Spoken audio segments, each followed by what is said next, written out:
Hello everybody, my name is Stacia and I'm just a girl on the internet that likes to talk about movies. And this week we're going to do another one of my favorite Best Picture Oscar winners, since we're almost time for the Oscars here. And this week we're going to do the 1960 film, The Apartment. The Apartment was written by Billy Wilder and his writing partner I.A.L. Diamond. It was directed by Billy Wilder and also produced by him. The Apartment also stars Jack Lemmon as the main character, Cece Baxter. Shirley MacLaine plays the leading lady, Fran Kubelik. And their characters are oftentimes in this movie referred to Mr. Baxter and Miss Kubelik. Fred MacMurray plays the sort of villain character in this movie of Mr. Sheldrake. In this movie, Jack Lemmon plays a Manhattan insurance clerk, and he's trying to rise through the ranks of his company, get a better position, a promotion to a higher floor in the company. And he has been letting the executives of his company to, gain favor with them, use his apartment for their romantic tryst, whether they be trysts that are cheating on their wives or not. And in many cases they are. But his own sense of morals and his infatuation with Shirley MacLaine's character gets in the way. There ends up along the way with Fred MacMurray, Shirley MacLaine, and Jack Lemmon's character, sort of a love triangle of sorts. But this isn't exactly a romantic comedy, it's a dramedy. There are some heavy subject matters in this. It is an interesting look into office politics of the late 50s. This movie was filmed and takes place during 1959. And it is 1959 New York City. This is one of the movies that cemented Jack Lemmon's sort of bumbling nice guy character, along with other, Billy Wilder movies that he starred in near that time, like Some Like It Hot. So this reteams Wilder and Lemmon in another romantic comedy. And speaking of Fred MacMurray in this movie, he was widely known at that time as a huge Disney star. Starred in several Disney movies of the 50s and 60s.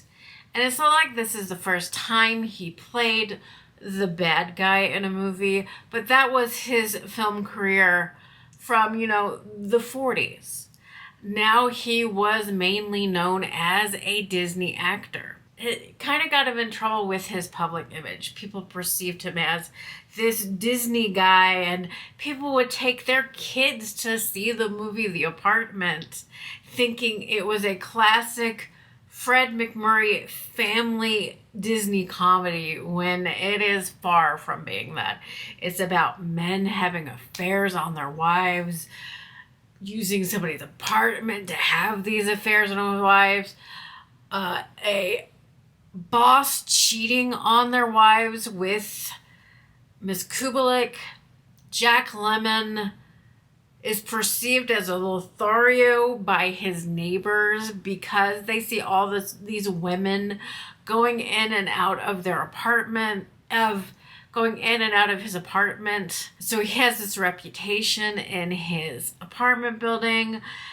It's all about sex and lust and cheating and depression and suicide, which is not exactly a movie that you would want to take your kid to, thinking it was one of Fred MacMurray's comedies from Disney. And Fred MacMurray, after he made The Apartment, never wanted to make this type of movie again. And like I said, this movie is written by Billy Wilder and I.A.L. Diamond, and they were notorious for not letting anybody improvise any words in their movie. In fact, the elevator scene with Jack Lemmon and Shirley MacLaine had to be shot several times because Shirley MacLaine couldn't help herself from improvising one word that didn't come naturally to her. So she kept doing it and they kept making her do it again and again and again.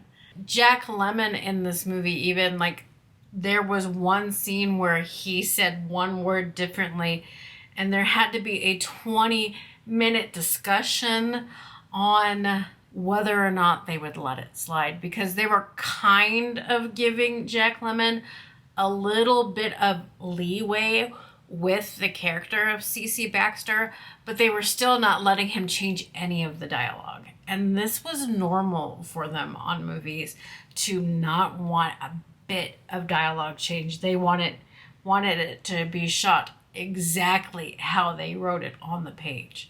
And it was unusual for them to give people creative control over their characters as well. They were such sticklers for their vision of the movie that they had written. Extraordinary that they let Jack Lemmon sort of develop his own character in C.C. Baxter. And now, going to the Academy Awards. This was the last movie until Schindler's List, which had elements of color in it. If you want to, be particular, the movie The Artist was fully black and white. But this was the last movie before those that actually won Best Picture that was shot in black and white.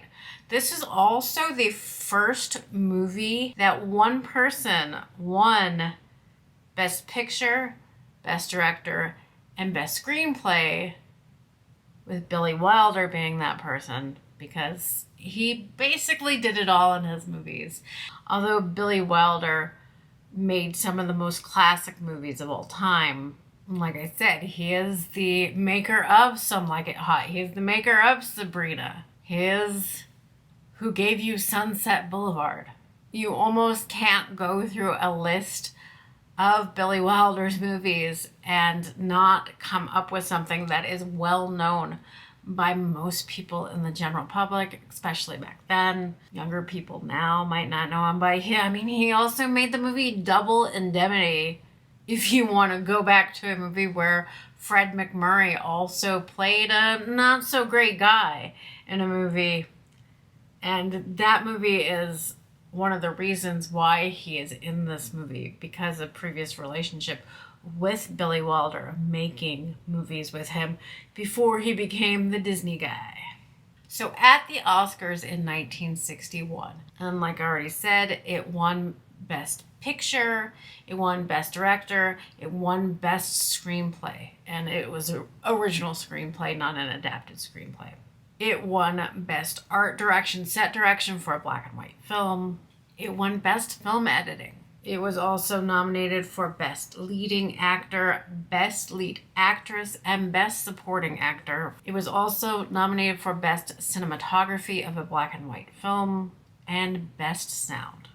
So this movie was nominated for a total of 10 Oscars and won 5 of them.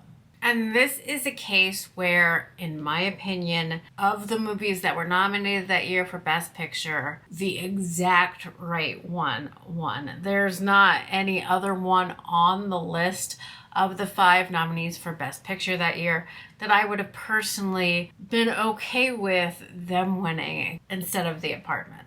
And I don't know if you guys can hear him back there, but Max is on the bed back there. He giving himself a little bit. It's nighttime, so he's a little tired and a little cranky right now. I usually film these during the day. We're doing it at night this time, and of course he's back here with me, making his noise, making himself known for everybody. He doesn't like it because it's not part of his routine. But having said that, and it having won all these Academy Awards, was The Apartment like a runaway hit with the critics? No, it was kind of a mixed bag when it came to the critics. Some of them loved it. Some of them thought it was just okay. And some of them didn't get it, thought it was trash. Which, looking back at that now, is kind of hard to believe, because The Apartment is pretty well received by everybody in all circles nowadays of, heavy film fans. But now it's looked at as one of the greatest movies of all time. Modern day critics love it. They laud it. They do not know what the critics that hated it were talking about. And the movie wasn't a runaway success at the box office either. Did you get some water? Okay. Max got some water. Probably because of its subject matter, kind of a racy film for that day, all about affairs and having, stepping out on your wife and supplying an apartment for your boss to have the affair, and the depressed, suicidal girl who's having an affair in a love triangle.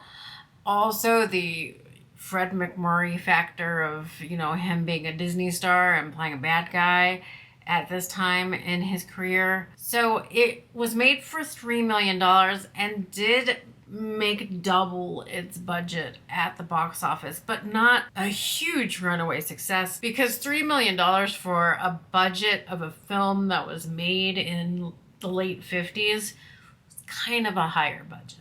But it did go on besides the Oscars. It was like the first film that won the Oscar for Best Picture, the BAFTA for Best Picture, and the Golden Globe for Best Picture Musical Comedy. It was a sensation during awards time. And looking back at it and researching the film, it's just kind of hard to believe that this was a critical mixed bag at the time and wasn't like a runaway hit at the box office. To me, this should have been, it wasn't a box office dud by any means. It made back its money, which was great in those days.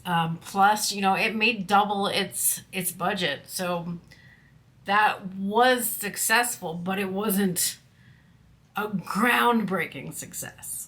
And in 1994, The Apartment was inducted into the United States Library of Congress National Film Registry for preservation because of its cultural, historic, and aesthetic significance in the world of film. And it's on many lists of the best movies of all time, the movies that you have to see before you die. This movie is loved by like Francis Ford Coppola and Martin Scorsese, the next generation of filmmakers after Billy Wilder. So it's kind of, looking at this through that lens to see how much people love this movie, to see that, hey, at the time it was released, critics were like, some of them loved it. Some of them, obviously it won all these awards. People liked it. It was